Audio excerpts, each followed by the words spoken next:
आप सभी को मेरी ओर से प्रणाम। संध्या कालीन पूजा की विधि के विषय में हमें बताइए, ऐसी जिज्ञासा आप सभी भक्तों ने प्रकट करी है। विगत पूर्व मैंने एक वीडियो बनाई थी कि हमको नित्य प्रातः कालीन पूजा अपने घर में कैसे करनी चाहिए। तो उसी वीडियो के अंतर्गत कई प्रश्न मेरे पास इंस्टाग्राम पर और कमेंट बॉक्स पर आए हैं कि आप हमें संध्या कालीन पूजन के विषय में बताइए और भोग लगाने के विषय में बताइए। तो भोग लगाना कैसे चाहिए भगवान को, इसके लिए मैं आपको अलग से वीडियो बनाकर दूंगा। इस वीडियो में मैं आपको यह बताऊंगा कि संध्या कालीन पूजा हमें कैसे करनी चाहिए, संध्या काल के समय कौन सा समय सर्वोत्तम पूजन पाठन के लिए रहता है, संध्या काल के समय हमको भगवान के लिए पुष्प कैसे चयन करने चाहिए, संध्या काल के समय हमारे मुख की दिशा किस तरफ होनी चाहिए, पूजा करते समय दीपक का मुख किस तरफ हमको रखना चाहिए, और माथे पे हमारा जो तिलक लगा हुआ है उस तिलक को कब साफ करना चाहिए, देवताओं के चढ़े हुए पुष्प या भगवान को लगाया हुआ तिलक हमको कब साफ करना चाहिए, किस तरह से सारी विधि है संध्या काल पूजा की, यह मैं आपको शास्त्र प्रमाणित विधि के द्वारा बताऊंगा। तो आपने ध्यानपूर्वक पूरी वीडियो को सुनना है ताकि आपको एक एक बात अच्छी तरह से समझ में आ सके। सबसे पहले हम संध्या काल के समय उचित समय कौन सा होना चाहिए, इसके विषय में हमारे शास्त्रों ने कहा है, निशायाम वा दिवा वापि तदज्ञानम प्रथम भवेत, अर्थात जिस समय निशा का मिलन और दिवा का विलय हो रहा होता है उन दोनों के मिलन को हम संध्या काल कहते हैं। जिस समय गौ मैया चरकर अपनी गौशाला की ओर जाती हैं और धूल के कण जब आकाश में उड़ते हैं, गौदली वेला, और ऐसी संध्या कालीन वेला के अंतर्गत अपने आप में पूजा का सर्वोपरि महत्व रहता है।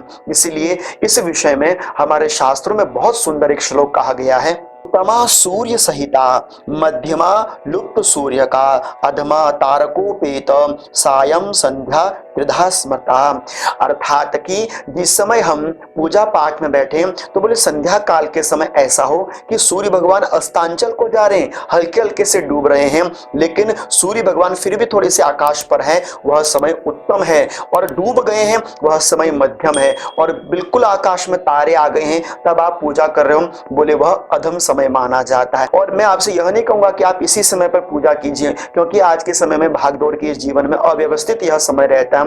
इसलिए संध्या काल के समय जब भी आप टाइम से घर पहुंच जाएं, जरूर अपने समय से संध्या पूजन या भगवान का नित्य संध्या कालीन पूजन कर लेना चाहिए। सूर्य अस्त के 24 मिनट पहले पूजन का विधान बताया है, और अन्यत्र अपने समय के हिसाब से आप स्वतः ही अपने समय को बैठा लीजिए कि मुझे पूजा किस समय संध्या काल के समय करनी चाहिए।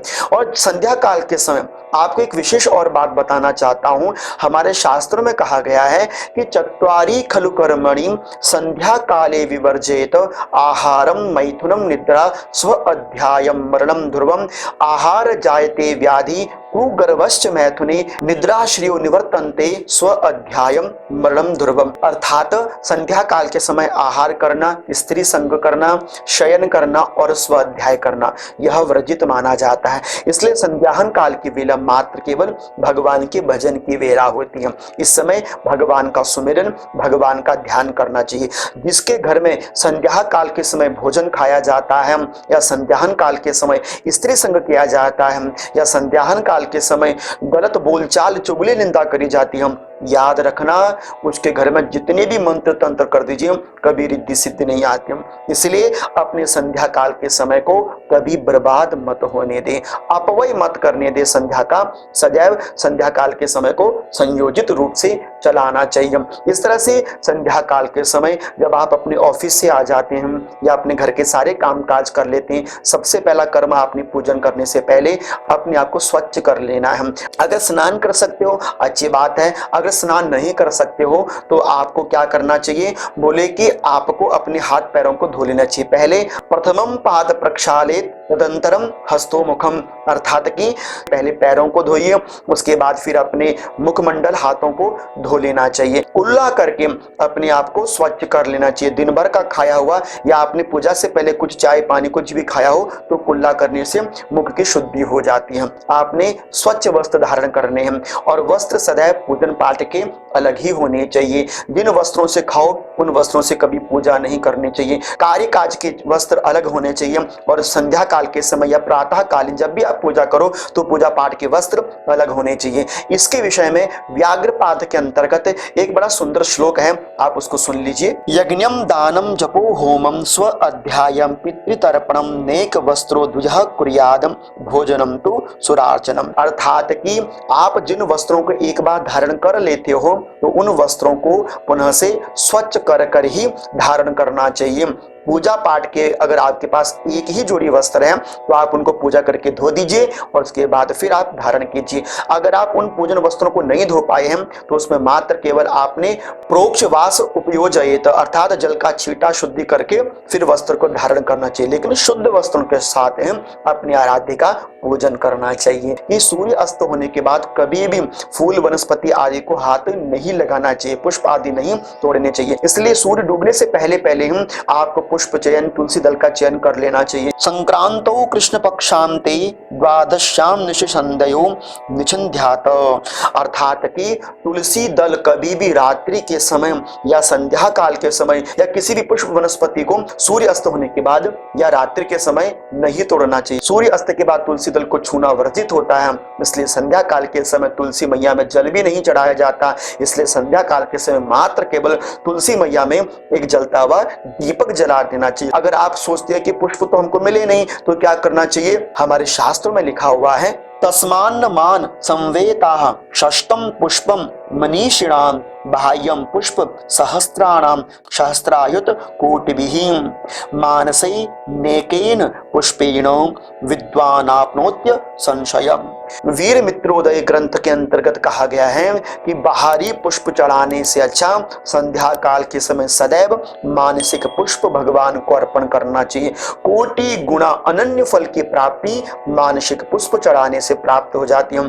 इसलिए मनोपुष्प मनसा पर कल्पयामी भाव से भगवान को आप संध्या कालीन पुष्प अर्पण कर सकते हैं। संध्या काल के समय हो चाहे प्रातः कालीन के समय हो, सदैव जो पूजन करने वाला करता है उसका मुख उत्तर पूर्व की ओर होना चाहिए, ईशान कोण की ओर होना चाहिए। बस इस बात का ध्यान रखना है कि संध्या काल के समय जो व्यक्ति जप करता है उस समय जप की दिशा में जो उसका मुख है वह पश्चिमाभिमुख बता रखा है। यह प्रमाण मैं आपको दे रहा हूं, एक बार आप जरूर सुनिए। जपन्ना सीत सावित्री प्रत्यगातारकोदयातम संध्याम प्राक प्रातरेवम ही तिष्ठेदा सूर्य दर्शनात्।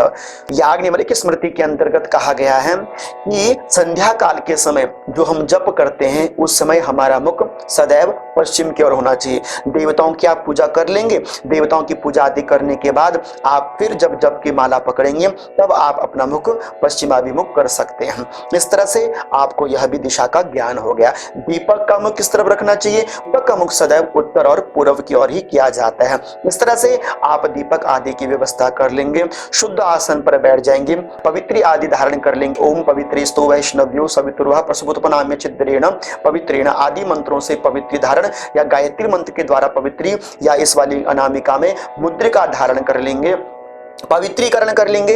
अपवित्रः पवित्रो वा सर्वावस्थां गतोऽपि वाह यः स्मरेत पुंडरीकाक्षं सह वाह्याभ्यन्तरः शुचि आदि पवित्रीकरण करने के बाद शिखा को ग्रंथि बांध लेंगे। तो शिखा ग्रंथि और केशों को अपने बालों को जरूर बांध लेंगे। आसन का शुद्धिकरण कर लेंगे। आचम्य 3 बार आचमन करने के बाद चौथी में हाथ धो लेंगे और इस तरह से शुद्ध भाव के साथ अपने मस्तिष्क पर तिलक धारण कर लेंगे।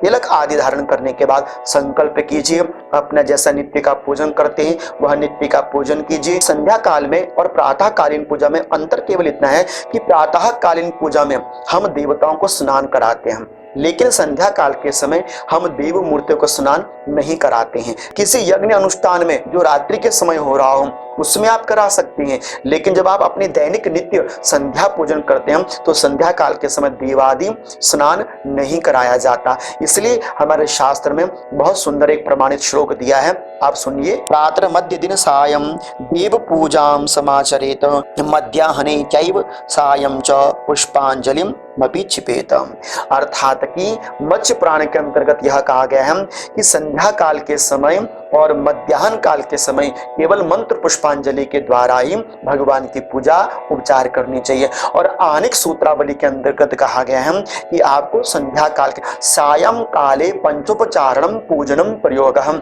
संध्या काल के समय पंचोपचार के माध्यम से पूजा करनी चाहिए। पंचोपचार का मतलब समझते हो ना?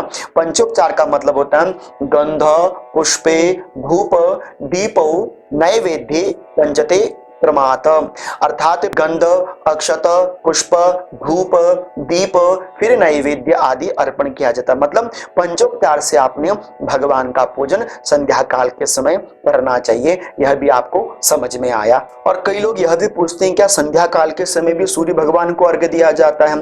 तो याद रखिए तीनों समय, तीनों कालों में, प्रातः कालीन, मध्याह्न कालीन और संध्याह्न कालीन, इन तीनों समय में सूर्य भगवान को अर्घ्य देने की विधि हमारे शास्त्र में बताई गई है। संध्योपासना कर्म करने वाला विप्र ब्राह्मण या कोई भी हो, वह तीनों समय की अगर संध्या वेला में पूजन करता है तो उसको तीनों समय सूर्य भगवान को अर्घ्य देने का विधान बताया गया है। इसलिए जब आप संध्या कालीन समय सूर्य भगवान को अर्घ्य देना चाहते हैं तो नीचे बैठकर पश्चिम की ओर मुख करके नीचे पात्र रखकर सूर्य भगवान को हृदय के पास जल ला के सूर्याय नमः आदि नामों को लेकर सूर्य भगवान को अर्घ्य देना चाहिए। यह संध्या कालीन अर्घ्य विधि के विषय में हमारे शास्त्रों में बताया गया है। अब सबसे बड़ी समझने वाली बात यह है कि घर के अंदर जैसे 5 या 6 या 7 सदस्य हैं, अब प्रत्येक सदस्य अपनी अपनी पूजन करता है, तो यह ध्यान रखिए कि प्रत्येक सदस्य अपनी अपनी पूजा करें, लेकिन आरती सबको मिलकर ही करनी है, अलग अलग आरती नहीं करनी। और संध्या कालीन आरती के विषय में तो धर्म सिंधु के अंदर बड़ा सुंदर प्रमाण दिया है कि सायं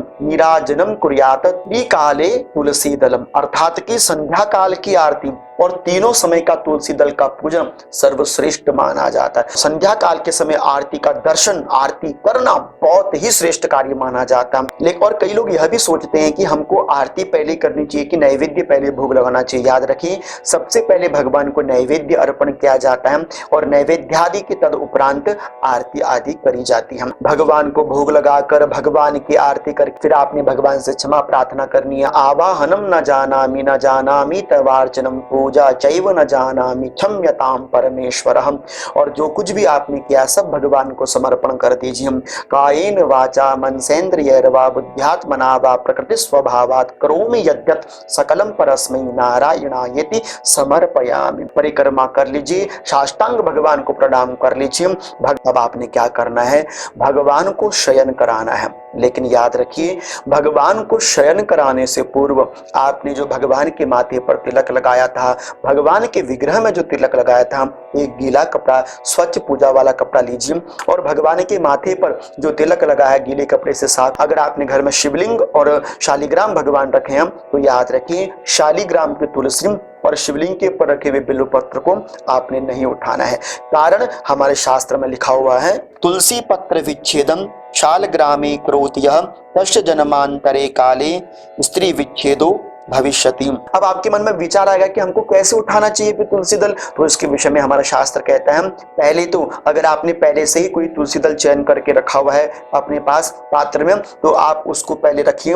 पुराना वाला जो तुलसी दल है आप उसको उठा सकते हैं। अन्यत्र अगर आपने संध्या काल के समय तुलसी दल नहीं तोड़ पाए हैं तो उसी तुलसी दल को थोड़ा गंगा जल के छींटे लगाकर फिर आप भगवान शालिग्राम के ऊपर चढ़ाइएगा। पंचाहनम बिल्वपत्रम च दशाहनम तुलसी दलम, 10 दिन तक तुलसी दल और 5 दिन तक कभी भी जो बेलपत्र तो बासी नहीं माना जाता, आप चढ़ा दीजिए। लेकिन अगर आपने नया चढ़ाया है तो पुराना वाला उतार लीजिए और पुराने वाले तुलसी दल को जो आपने उतारा उसका क्या करना चाहिए? शास्त्र कहता है देखो पूजनानंतरम विष्णु अर्पितम तुलसी दलम भक्षेद देह शुद्ध्यर्थम चांद्रायण शताधिकम, अर्थात जो आपने तुलसी का दल उठाया है भगवान को चढ़ावा उसको प्रसाद रूप में आप सभी को वितरण कर सकते हैं। आपके माथे पर जो तिलक आदि लगा है उसे कब साफ करना चाहिए, इसके विषय में मैं पहले आपको एक शास्त्र का प्रमाण दे रहा हूं, आप उसको सुनिए। निद्रा काले तांबूलम मुखात भाला तिलकम शिरसः पुष्पम च त्यजेत। धर्म सिंधु के अंतर्गत बताया गया, जब आप शयन करने के लिए जाते हैं, मुख में तांबूल, माथे पर तिलक, सिर पे रखे हुए पुष्प को त्याग देना चाहिए, मतलब साफ कर लेना चाहिए। और जो सिर पर रखे हुए आपने पुष्प हैं उन्हें एक जगह संभाल कर रख दीजिए। और सुबह के समय जब आप सारे पुष्पों का, निर्माल्यों का विसर्जन करें तो उन पुष्पों का भी आप विसर्जन कर सकते हैं। अगर यह वीडियो आपको अच्छी लगी है तो इस वीडियो को लाइक शेयर जरूर कर दें, सब्सक्राइब चैनल को जरूर कर लीजिए। कोई प्रश्न हो तो आप मुझे इंस्टाग्राम पर फॉलो कर सकते हैं। भगवान के समस्त प्रिय भक्तों को मेरी ओर से अनंत अनंत कोटि वंदन प्रणाम।